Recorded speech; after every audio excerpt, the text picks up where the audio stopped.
boa tarde, começando o Bora RS, um mês de programa no ar aqui no canal do YouTube da Band RS, com as principais informações da manhã e também projetando a tarde, para você sair bem informado de casa, ou ficar em casa, ou no trabalho, ou estudando, aliás, agora até em férias, esse encontro aqui nas tardes da Band RS. Bom, a gente começa com uma imagem linda de Porto Alegre, olha só. Praia de Ipanema, ali do alto da Pedra Redonda. Olha o passarinho passando, um voo lindo, rasante. Essa tarde maravilhosa de sol aqui na capital. A temperatura vai até os 18 graus, mas a tarde esfria novamente. Previsão da meteorologia é de mais frio na quinta-feira. A gente deve começar a voltar uma temperatura normal de inverno, entre aspas, normal, né? Na sexta-feira, e a gente deve chegar a 30 graus no final de semana. Então a gente começa essa edição do Bora RS trazendo um pouquinho dessa temperatura do final de semana, juntando com o frio desta terça-feira, que foi o dia mais frio do ano até agora, com temperaturas de menos 5,8 na Serra e também no Dia do Amigo. Olha só. Tu sabe que hoje é o dia mais frio do ano. Tu tá com frio? Muito. O que tu faz para te aquecer? Eu boto um montão de casaco, muita coisa para agasalhar, boto uma cobertinha e daí me esquento. Amanhecer com paisagens de cartão postal. Nas serras gaúcha e catarinense, a temperatura foi tão baixa que congelou os campos e as flores. Em Garibaldi, a geada branqueou o verde. 20 de julho, Dia do Amigo, vai ficar marcado neste ano por ser o mais frio no Rio Grande do Sul. Nos campos altos da Serra, em Vacaria, fez menos 5,8 graus. Aqui na capital, o amanhecer foi gelado, 4 graus. Mas à tarde esquentou um pouquinho e ao sol deu para aproveitar também para passear no parque. As duas amigas de apenas 5 anos aproveitam as férias sem se importar com o frio. Matar a saudade também aquece. Não são gêmeas, elas são melhores amigas, são gêmeas do coração, a gente fala. Quem gosta do inverno tem a receita para esquentar. Sensação boa, a gente come comidas de uma outra forma, né? É uma sensação diferente. No inverno tem que ter sopa, tem que ter o quentão, o vinho. Muito bom o inverno. Gosto de curtir a natureza, né? Esse friozinho assim, com o sol, frio seco é muito bom. E para quem já está sentindo falta do verão, pode se preparar. Em 72 horas, esse banho no lago que hoje arrepia será um alívio. De 4 para 30 graus. Nós somos sobreviventes mesmo.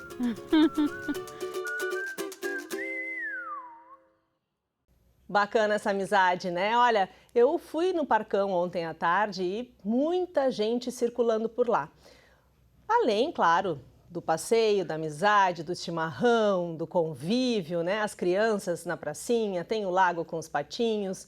É um local muito agradável da capital, mas uma questão me chamou muita atenção, também do Rogério Aguiar, nosso cinegrafista, a falta do uso da máscara. Olha, dava para contar quem estava de máscara, porque realmente o pessoal fazendo exercício, caminhando, mas muita gente circulando sem a máscara. E ainda não temos essa condição aqui no Brasil. A gente está vendo exemplos aí de outros países que estão precisando voltar com o uso da máscara. Então, se sair de casa, mesmo que seja para dar uma voltinha no Parcão, leve a máscara junto. A gente vai falar justamente sobre a redução do número de mortes. E essa proteção pessoal, individual, é muito importante para que a gente siga nessa redução. A gente vai até a redação da Band RS, Eduardo Carvalho tem as informações. Oi, Eduardo. Muito bom dia, Cissa, bom dia a todos. Olha, uma pesquisa da Confederação Nacional dos Municípios mostra que mais da metade dos municípios brasileiros não registrou nenhum óbito por Covid-19 na última semana. Esses dados também se refletem no estado, também sem óbitos em mais da metade das cidades gaúchas no mesmo período. Isso mostra uma melhora nos indicadores da pandemia, mas não significa que os cuidados devem ser abandonados. Nós conversamos com a Cinti Molina, ela é diretora do Centro Estadual em Vigilância de Saúde, e ela disse que, apesar da melhora nesses indicadores, a gente ainda precisa seguir com os protocolos principalmente por conta da chegada da variante Delta aqui no Rio Grande do Sul. A gente relembra, 2 casos foram confirmados da variante Delta aqui no estado e outros 4 seguem em confirmação na Fiocruz. Outra notícia boa é que o governador Eduardo Leite antecipou a vacinação da primeira dose para o dia 7 de setembro, ou seja, até o dia 7 de setembro, todos os adultos estarão com pelo menos uma dose das vacinas contra a Covid-19, ou seja, a vacina chegando mais rápido aqui para os gaúchos. Eu volto contigo, Cissa. E outra proteção muito importante é a vacinação. Olha, olhando os números da Secretaria da Saúde do Estado, a gente vê que tem muita gente aí na faixa entre os 40 e 30 anos que não foi ainda buscar a sua dose, a primeira dose da vacina. Aqui em Porto Alegre, adultos com 33 anos hoje podem buscar a primeira dose e também a segunda dose, agendamento pelo aplicativo. Quem explica pra gente, Gilberto Echauri, lá da redação da Band News FM. Oi, Gilberto. Hoje a vacinação contra o coronavírus aqui em Porto Alegre segue para as pessoas com 33 anos ou mais. E são 12 unidades de saúde que aplicam as vacinas: Álvaro de Fini, Assis Brasil, Belém Novo, Camaquã, Glória e API, Moab Caldas, Modelo, Morro Santana, Santa Cecília, Santa Marta e São Carlos. Segunda dose da Coronavac nessas mesmas unidades de saúde, também das 8 da manhã às 5 da tarde, e a segunda dose da Oxford AstraZeneca em 33 unidades de saúde, além de 18 farmácias parceiras da Prefeitura. Hoje não há vacinação em pontos de drive-thru, nem a aplicação da segunda dose da Pfizer, porque Porto Alegre ainda não recebeu a sua parte de imunizantes do novo lote de vacinas que chegou ao Rio Grande do Sul na segunda e na terça-feira. A distribuição por parte da Secretaria Estadual da Saúde acontece justamente nesta quarta para todas as coordenadorias regionais. São mais de 340 mil imunizantes, com 264 mil da AstraZeneca, 36 mil da Pfizer e 40 mil da Coronavac, que devem servir para a ampliação da faixa etária das pessoas que vão receber as vacinas e também garantir a segunda aplicação dos imunizantes. Um outro detalhe, de acordo com a Secretaria Estadual da Saúde, adolescentes com comorbidades já poderão começar a ser vacinados contra o coronavírus assim que os municípios receberem essas doses.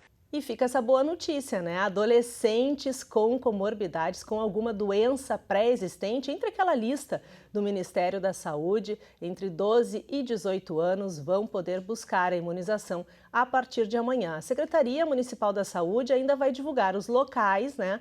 E se vai haver um escalonamento da faixa etária. Então, ao longo do dia, a gente atualiza essa informação e todos os detalhes logo mais 10 para 7 no Band Cidade, com o Sérgio Stock e Lúcia Matos. Aliás, por falar em Sérgio Stock, ele está na redação da Rádio Bandeirantes e tem uma notícia importante para a gente. Oi, Sérgio. Oi, Cissa. O setor automotivo, um dos principais da economia brasileira, espera recuperar as vendas agora no segundo semestre, atingindo 2.320.000 unidades vendidas até o final de 2021. Isso significa, se acontecer, um crescimento de 13% em relação ao ano passado. O que está pegando na indústria, na fabricação de automóveis no Brasil? A falta dos semicondutores. A própria Anfávia diz que não há ainda nenhuma perspectiva de quando esse fornecimento vai se normalizar para que possa haver a retomada efetiva da produção aqui no Brasil. Mas a expectativa é que, segundo dados que já estão circulando, informações que já circulam há algum tempo, a partir de outubro o fornecimento de semicondutores poderá se normalizar e aí sim a retomada plena da produção para atingir essa meta e recuperar as vendas no segundo semestre. Sérgio Stock para o Bora RS. Bacana essa retomada, né? Importante, o setor automotivo é um setor muito importante, emprega muita gente no Brasil, aqui no Rio Grande do Sul, e a gente fica feliz com essa notícia da retomada do setor automotivo. Bom, tensão em Brasília.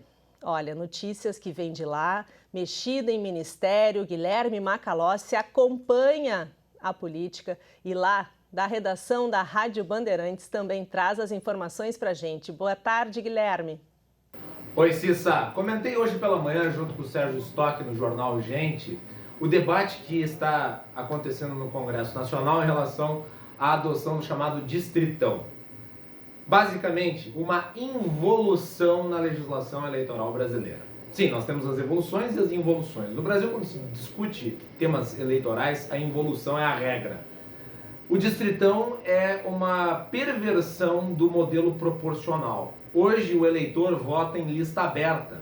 Existe uma coligação ou existe o partido político e a sua nominata de candidatos, e o somatório dos votos de todos os candidatos desta coligação ou do partido possibilitam a eleição daqueles que estão na ponta, daqueles que são mais votados.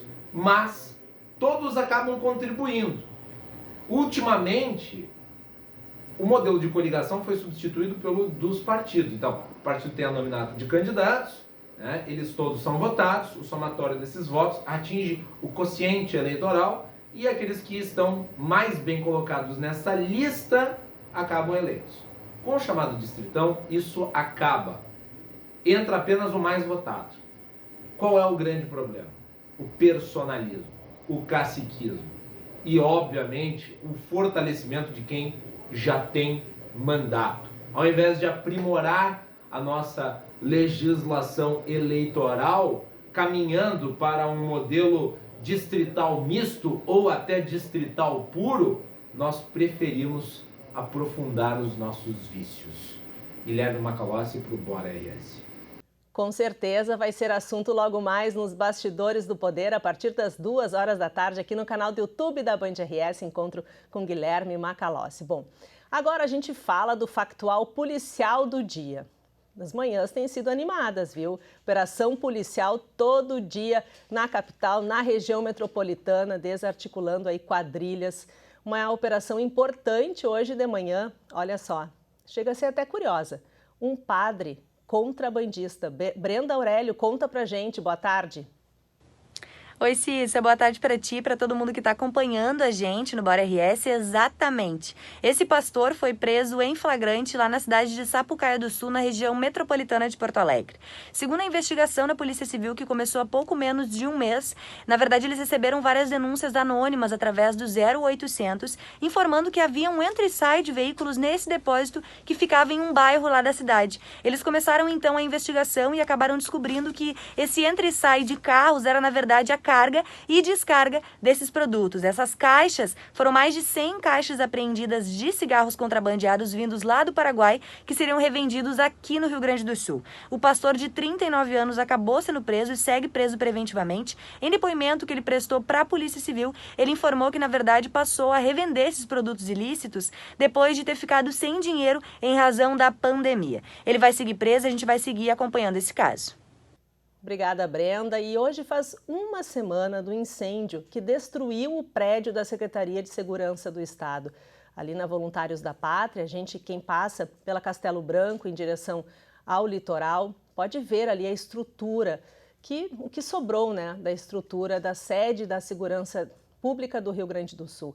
E os bombeiros estão lá trabalhando 24 horas, são cerca de 80 homens, 60 cães farejadores, em busca do tenente Deroci de Almeida e também do sargento Lúcio Munhoz, que desapareceram na última quarta-feira, quando parte da estrutura desabou. O fogo teria começado no quarto andar, a Polícia Civil investiga as causas, mas ainda não se sabe o que ocorreu. E a gente ouve agora o comandante dos bombeiros, do Corpo de Bombeiros aqui de Porto Alegre. O Corpo de Bombeiros Militar, durante toda a noite, trabalhou para liberar os acessos ao núcleo do prédio, onde, nesse momento e durante o dia inteiro, todas as equipes de busca e resgate futuras colapsadas e os cães de busca estarão concentrando seus esforços, pois era uma área onde 8 pavimentos se concentraram neste núcleo, necessitando uma atenção maior das equipes para que nós localizemos os nossos bombeiros militares desaparecidos. Bom, a gente segue acompanhando as buscas, esse resgate pelos 2 bombeiros desaparecidos. As informações logo mais às 4 da tarde aqui no canal do YouTube da Band RS com Rogério Forcolém, no Brasil Urgente. E olha, agora a gente vai falar sobre um caso da Serra. O Ticiano Kessler, o Cristiano Melo, foram até Bento Gonçalves ontem para contar a história de uma jovem de 19 anos que morreu. Em princípio, ela teria sido morta em um assalto, mas depois o pai do namorado levou até a polícia que foi o filho que matou a jovem. O Ticiano Kessler conta pra gente essa história. Jovem, bonita e uma morte precoce. Um disparo de arma de fogo interrompeu a vida e os planos da estudante de psicologia Joana Fabris Deon, de 19 anos. Foi o namorado que a trouxe ferida para este hospital em Bento Gonçalves, na Serra Gaúcha.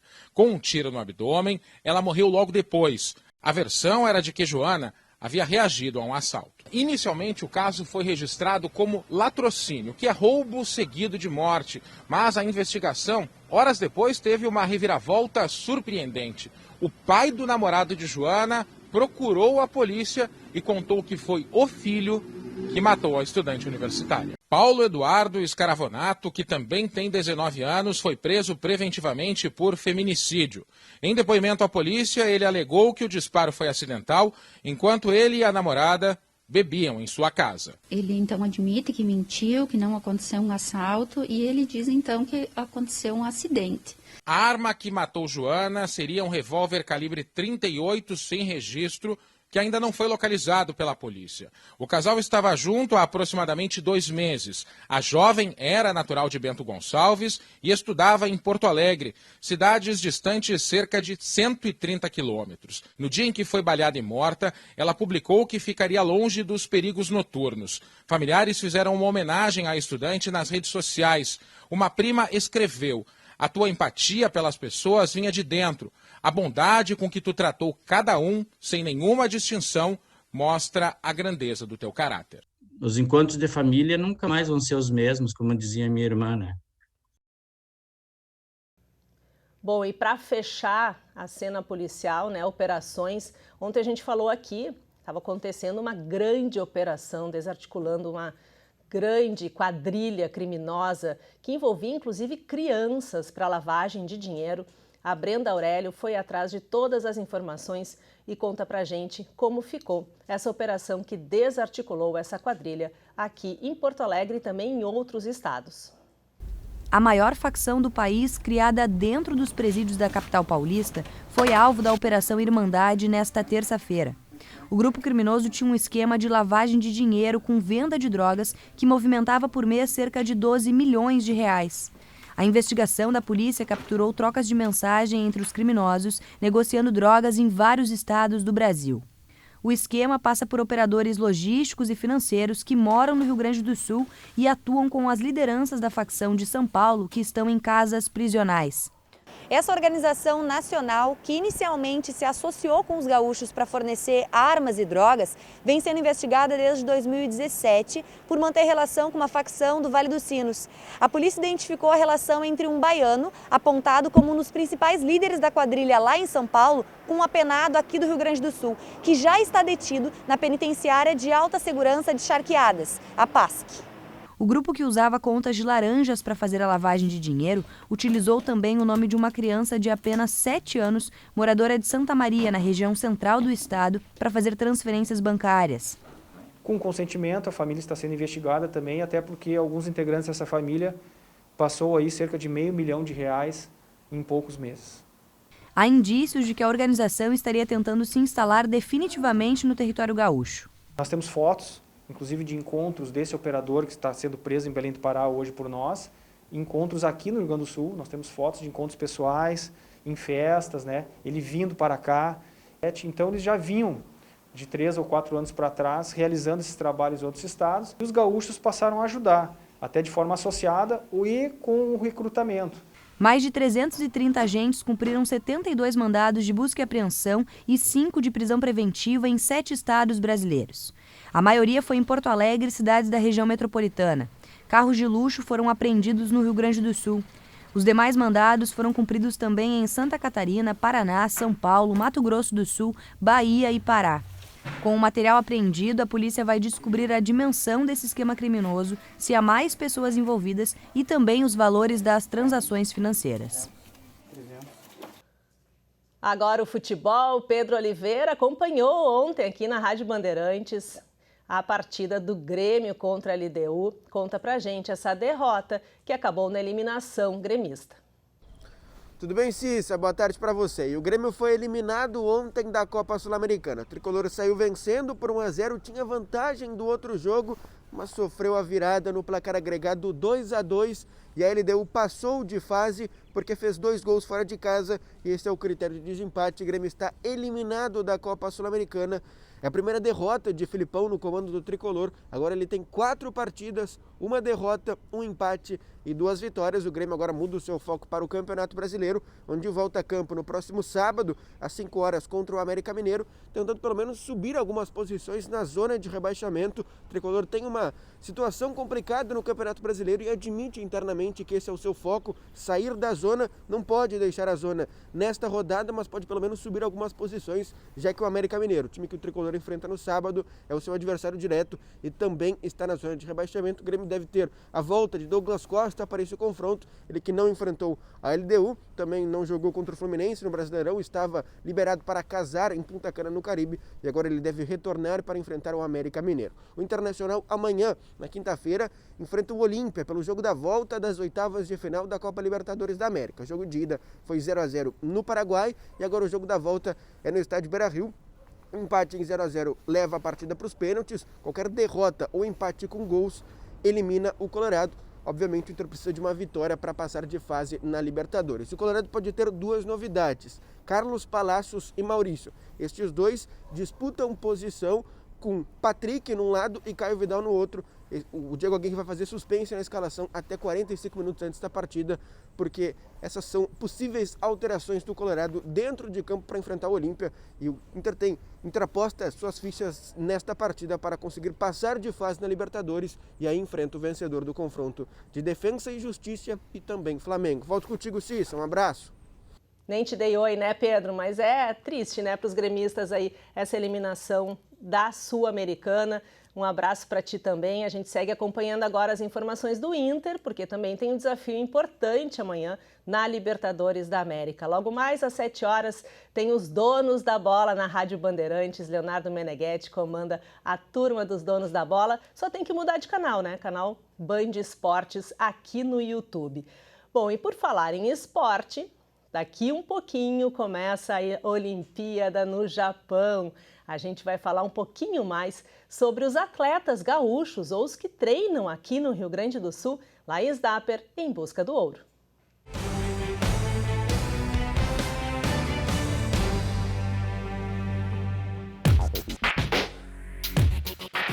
Como se forma um atleta olímpico? Quantos anos de treinamento para ser um competidor de alto rendimento? De quantas coisas se abre mão para estar na lista dos melhores do esporte mundial? Já perdi vários almoços em família, várias comemorações em família, tudo em busca desse sonho. Desde os 7 anos de idade, a piscina é a casa da Viviane. De criança agitada que brincava na água, se transformou em campeã brasileira infantil e juvenil de natação. Participou dos Jogos Olímpicos da Juventude e hoje é a atleta que chega em Tóquio com a confiança do treinador. Afinal, o que diferencia esses esportistas das outras pessoas? Quem faz na água, no final de todas as contas, é o atleta, né? Eu acho que ela sempre teve uma postura de alto rendimento. Ela não estava no alto rendimento e ela tinha uma postura de alto rendimento. Foi uma coisa que ela traçou lá desde quando ela chegou aqui, quando ela petis, com 10 anos, ela já dava para ver que ela era uma menina diferente, né? Então, a diferença é ela. Antes da seletiva de classificação para os Jogos, um teste positivo para a Covid-19 colocou em xeque todo o ciclo olímpico. Tive que ficar em isolamento no hotel, na frente do Parque Olímpico, olhando todos os dias a piscina e pensando o quanto eu queria estar lá, vendo os nadadores e as equipes chegando para começar a nadar seletiva e eu não podia nem sair do quarto. Então foi um período bem difícil. O maior diferencial com certeza ia ser a parte psicológica. Eu sabia que eu tinha treino, eu sabia que eu tinha condições, mas eu teria que chegar lá no momento e estar tranquila e saber que era eu contra eu mesma e contra o relógio. A classificação só veio em junho, quase um mês antes do começo dos Jogos. E nessa reta final a gente trabalhou muito na confiança, né? Olhar para trás e ver as coisas positivas, carregar isso comigo e com certeza acreditar até o final. A trajetória que atletas de alto rendimento percorrem até chegar nas Olimpíadas não é marcada só por vitórias, mas por muitos desafios. São momentos com a família que ficam pelo caminho, fases da adolescência que não são vividas, anos dedicados para um único objetivo. Quando eu não entendia muito, era um pouco duro, assim. Só que quando eu amadureci um pouco, eu comecei a ver o que o judô me proporcionou muita coisa. Assim, as viagens que eu fiz, as competições, as pessoas que eu conheci, poder treinar no mesmo local que pessoas que eu via na TV lutando, como Kitadai e tudo mais, poder disputar uma vaga com o Shibana, que eu vi ele no Mundial de 2012. Então eu vi que aquilo tudo valia a pena, sabe? E que eu não mudaria essas coisas que eu não fiz quando eu estava no colégio, eu não mudaria isso pela pessoa que eu sou hoje e pelas coisas que eu já fiz. E nessa pessoa tem muito da Ana. A mãe do Daniel guarda as competições e as vitórias que o filho conquistou, com muito cuidado nessas pastas. Eu tenho lembranças muito boas dessa época, né? Como ele começou a viajar cedo, né? Eu sempre pensei, não, enquanto eu puder, enquanto eu tiver condições, enquanto ele quiser, eu vou acompanhar sempre que eu puder. No início eu nem sabia muito por que eu ia e tudo mais, mas daí minha mãe, que como gosta muito de esporte, começou a se envolver, começou a pesquisar na internet, competição de judô e tudo mais. E como a gente era muito próximo, a gente começou, aquilo ali se tornou meio que uma coisa que a gente fazia juntos, assim, ia pra competição, saía pra jantar. Então o judô tinha o primeiro contato assim. A Ana até estava na luta que praticamente classificou o filho para os Jogos Olímpicos. Mas quem disse que ela conseguiu assistir? Quando chamaram ele, eu sentei lá em cima e todo mundo gritava e tal. Eu sentei e fiquei. Aí eu ficava, não, tu sabe o que tu tá fazendo, tu treinou para isso, tu é uma pessoa... E fiquei mentalizando. No final eu olhei as lutas na TV, nos vídeos, né? Porque a luta mesmo ali eu não consegui. Na casa da mãe tem um pouco do Daniel em tudo. Na parede, na estante e nos olhos. É uma história muito legal, assim, dele. Eu sou fã número 1 dele. Admiro muito, ele é uma pessoa muito resiliente. Ele foi atrás, ele buscou, ele lutou, ele é um atleta fora de série, mas acima de tudo ele é uma pessoa admirável. Quem abre mão de muitas coisas por causa de um sonho sabe dos desafios e das responsabilidades. Não é uma coisa muito fácil, porque chega nesse nível que tu faz um treino geral, mas é o dia pelo dia. Hoje depende de como foi o treino de ontem. E amanhã depende de como vai ser o treino de hoje. Isso é a grande mágica do treinamento de alto rendimento. Um atleta que está numa prova olímpica, num campeonato mundial, ele está no seu limite, ele tem que estar com todos os sistemas, a técnica, a fisiologia, a preparação mental, tudo isso tem que estar perfeito para que ele consiga chegar no melhor rendimento possível dele. É no detalhe, porque a gente tem que pensar assim, esses atletas que estão nas Olimpíadas, eles são a elite, né? Então todos são ótimos, né? E o que vai fazer com que aquele atleta ganhe aquela medalha olímpica é aquele detalhezinho, que pode ser um detalhezinho físico, pode ser um detalhezinho técnico, pode ser um detalhezinho psicológico. Mas quem alcança a elite do esporte mundial não chega lá sozinho. Acho que nesse momento agora, nesse final, foi um momento muito desafiador, mas que sempre tiveram pessoas que nunca desistiram assim de fazer dar certo. Não foi uma trajetória fácil. A natação é um esporte a longo prazo e durante todos esses anos eles estão do meu lado, me apoiando, me incentivando, dando todo o apoio e estrutura necessária para que eu conseguisse atingir esse objetivo.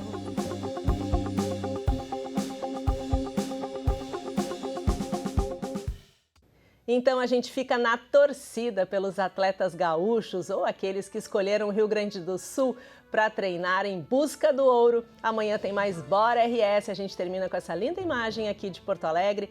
tarde de sol, temperatura de 18 graus. Aproveite, porque quando o sol sair, o frio vai voltar. Pelo menos até essa quinta-feira teremos temperaturas negativas aqui no estado. Uma boa tarde a todos, até amanhã.